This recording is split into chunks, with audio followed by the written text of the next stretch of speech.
느헤미야의 믿음을 묵상하며 조선모. 성경 속에는 수많은 인물들이 등장합니다. 그 중에서 느헤미야에 대해 이야기해 보려고 합니다. 몇 년 전에 구역예배 공과 공부를 하던 중 느헤미야서를 공부하면서 첫 장에서부터 스피디한 전개와 군더더기 없는 깔끔한 문체와 군데군데 단어 속에서 묻어나오는 하나님에 대한 무한한 믿음과 신뢰를 보면서 저는 완전히 매료되었습니다. 그래서 저는 좀 더 자세히 알고 싶은 마음에 여기저기 자료를 찾아가면서 그에 대해 알아가는 재미에 빠져들었고 그의 믿음이 고스란히 내게 전해오면서 나의 믿음 생활이 한 단계 발전할 수 있는 계기가 되었음을 고백합니다. 한 장에서부터 7장까지의 성벽 재건 과정을 보고 있노라면 마치 한 편의 걸작 영화를 보고 있는 듯한 감동에 빠져듭니다. 페르시아 아닥사스다 왕제 20년 기슬르월 유대력으로 9월에 수상궁에서 관리로 지내던 중에 동생 하라니로부터 고국 소식을 듣게 되는데 큰 환난과 능욕을 받으며 섬은 허물어지고 성벽은 불탔다는 소식을 듣고 크게 슬퍼하며 몇 날 며칠을 기도하며 유대 백성을 구할 방법을 달라고 간구합니다. 그렇게 하나님의 응답을 기다리던 중 그는 술관원이라는 직책을 받게 됩니다. 여기서 우리는 술관원이라는 직책이 하잘것없어 보이지만 당시 페르시아에서는 대단한 고관대작이었습니다. 지금으로 치면 경호실장 내지는 비서실장쯤 되는 실세에 속합니다. 하회 3, 4번은 왕을 만나야 하고 각종 술과 음료 등을 대기시키고 관장하며 왕께 드리기 전에 먼저 시음하여 이상 여부를 목숨 걸고 확인해야 하고 술관원장 본인이 직접 독을 탈 수도 있으므로 웬만큼 믿음이 가지 않으면 등용되기 어려운 직책이 있습니다. 또 왕과 함께하는 시간이 많은 만큼 국정도 함께 의논할 정도로 핵심 브레인 역할도 수행해야 했습니다.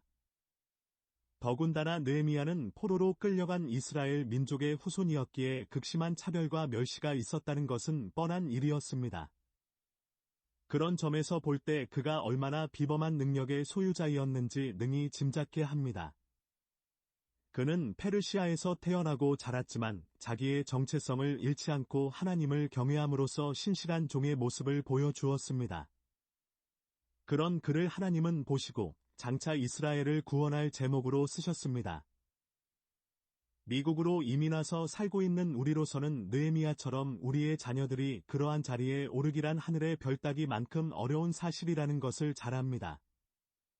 그러한 점에서 우리는 그의 탁월함과 그가 누릴 수 있는 부귀영화를 물리치고 험난한 이스라엘의 성벽 재건에 온 몸을 바치는 희생정신에 고개를 숙일 수밖에 없습니다. 한 장 시작 부분과 두 장 시작 부분을 보면 기슬루어는 9월이고 니산호는 1월이니까 약 4개월간의 시간을 소요한 것으로 보입니다. 넉 달은 결코 짧은 시간이 아닙니다.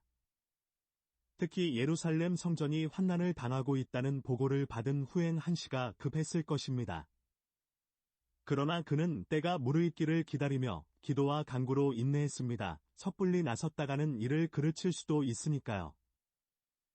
왕을 설득할 수 있다는 확신이 서기 전까지는 섣불리 움직일 수가 없습니다. 사람의 힘으론 정확한 때를 알기란 불가능합니다. 하나님만이 가능하십니다. 2장 2절을 보면 그의 얼굴에 수심이 있는 것을 보고 왕은 무슨 일이냐고 묻습니다. 당시엔 왕에 대한 독살 시도가 많았습니다. 그러니 왕 앞에선 항상 밝은 표정을 지어야 합니다. 그렇지 않으면 뭔가가 있구나 하고 의심을 받을 테니까요. 그러니 여기서의 물음은 그의 건강을 걱정해서가 아니고 독살 시도가 아닌가 하는 다그침으로 봐야 합니다. 그래서 느헤미야가 크게 두려워하고 있다고 적고 있습니다. 왕의 말 한마디면 바로 죽을 수 있으니까요. 그러나 여기서 그는 담대하게 자신의 소원을 전합니다. 2장 6절에 보면 왕이 나를 보내시기를 좋게 여기시기로 나는 9절이 나오는데 굳이 앞에 한마디 추가하자면 하나님께서 왕의 마음을 움직여 일듯 싶습니다. 드디어 왕의 허락을 받고 그는 이스라엘의 총독이 되어 귀환하게 됩니다. 이것이 제3차 포로 귀환이 됩니다. BC 444년 일입니다. 더불어 왕의 친서로 통과증을 만들고 성벽 재건에 필요한 재료를 받아 군대 장관과 마병의 호의를 받으며 돌아오게 됩니다. 페르시아 제국은 바빌론 제국과는 달리 피지배 민족에 비교적 관대한 편이었습니다. 그러한 정책들이 페르시아를 더욱 부강케 해서 광활한 영토와 식민지를 개척하게 했습니다. 1차, 2차, 3차 포로 귀환도 모두 페르시아 제국에 의해 이루어졌습니다. 9장 6절을 보면 왕이 느헤미야의 유대 땅으로의 귀국을 허락하고 언제 돌아올 것이냐고 물어봅니다. 언제든 돌아와도 좋다는 왕의 말이 있었지만 그의 귀환 약속은 12년 후에 이루어집니다. 느헤미야에는 그가 예루살렘에 도착하여 성벽을 재건하기까지의 우여곡절을 상세하게 묘사합니다. 강력한 리더십으로 불과 52일 만에 성벽 보수 공사를 완성시키고 하나님께 감사의 예식을 올립니다. 느헤미야가 이처럼 짧은 기간에 공사를 마칠 수 있었던 것은 하나님께서 함께 하셨기에 있었기에 가능한 일이었습니다.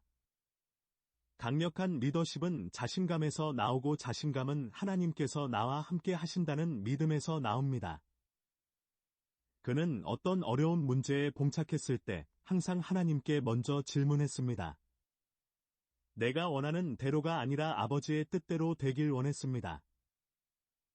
느헤미야서를 세심히 읽다 보면 짧은 문장 하나에도 상상력이 더해지면서 뼈대가 붓고 살이 붓고 하면서 몇 페이지에 달하는 긴 문장을 피할 길이 없어집니다. 느헤미야의 한 장 두 장을 중심으로 한 도입부만으로도 하나님의 은혜를 느끼기에 충분합니다. 마지막으로 우리의 마음속의 성벽은 지금 어떠한 상태인지 점검해 보아야 할 필요가 있다고 생각합니다. 허물어지고 쓰러져 있다면 시급한 보수 작업이 필요합니다. 외부의 악한 세력과 맞서 싸우려면 내 안의 성벽을 견고히 쌓아 올려야 할 것입니다. 요즘 같은 코로나 시국에 많은 그리스도인들이 교회를 떠나고 있음을 보면서 하나님의 말씀으로 무장된 단단한 성벽을 구축한 우리가 되길 기도합니다.